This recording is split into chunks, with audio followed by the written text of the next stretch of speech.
아들이 집을 담보로 대출을 받았습니다. 저는 이제 어디로 가야 합니까? 여러분, 혹시 자식이 내 인생의 마지막 보금자리를 빼앗아 간다면 어떻게 하시겠습니까? 자식이니까 믿었습니다. 그래도 우리 아들이 설마 부모 집을 팔아먹을 줄은 몰랐습니다. 저는 평생을 가족을 위해 희생하며 살아왔습니다. 어려운 형편에도 아들 대학 보내고 결혼 자금 마련해주고 집 한 채라도 마련해서 노후에는 걱정 없이 살 줄 알았습니다. 그런데 이제 저는 갈 곳이 없습니다. 제가 지켜온 집이 이제는 제 것이 아니게 되었습니다. 오늘은 그 기막힌 이야기를 해보려 합니다. 저는 평생 성실하게 살았습니다. 큰 돈을 벌지는 못했지만 열심히 일해서 작은 집 한 채라도 장만했습니다. 그 집은 제 전부였습니다. 퇴직 후에도 저는 이 집에서 소소하게 텃밭을 가꾸며 살 계획이었습니다. 그래도 이 집 한 채만 있으면 남은 노후 걱정은 없겠다. 그렇게 생각했습니다. 그런데 어느 날 은행에서 편지가 날아왔습니다. 봉투를 열어보니 제 이름으로 된 대출 상환 독촉장이었습니다. 순간 머릿속이 하얘졌습니다. 이게 뭐야? 나는 대출받은 적이 없는데? 놀란 마음에 은행으로 찾아갔습니다. 그리고 거기서 믿을 수 없는 사실을 알게 되었습니다.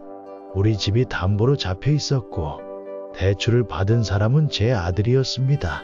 저는 은행 직원에게 말도 안 된다고 소리를 질렀습니다. 이게 무슨 소리입니까? 제가 대출받은 적이 없는데요.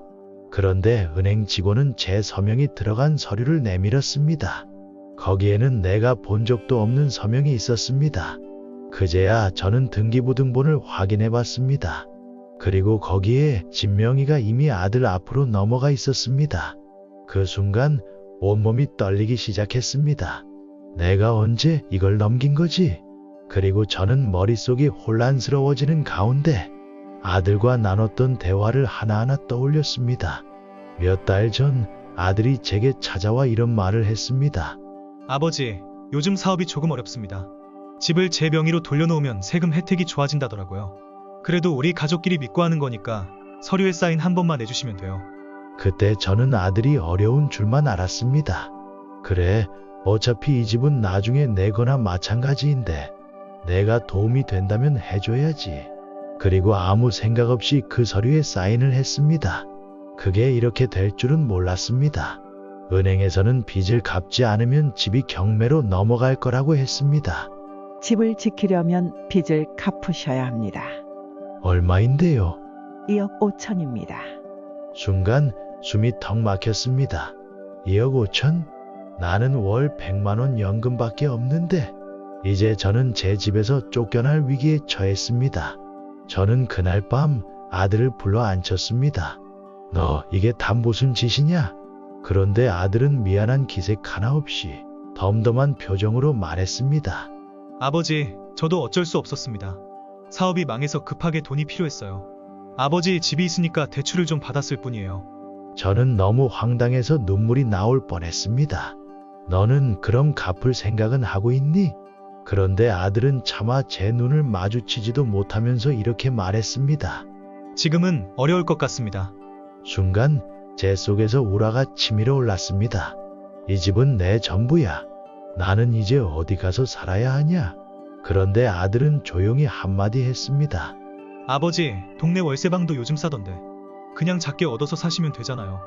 그 순간 제 심장이 멈추는 줄 알았습니다. 이게 내 자식이 맞나? 그날 밤 저는 잠을 이루지 못했습니다.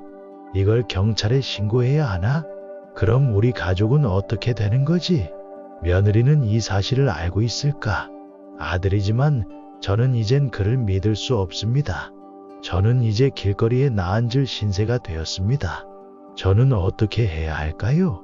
그냥 받아들이고 조용히 살아야 할까요? 여러분이라면 어떻게 하시겠습니까? 댓글로 여러분의 의견을 남겨주세요.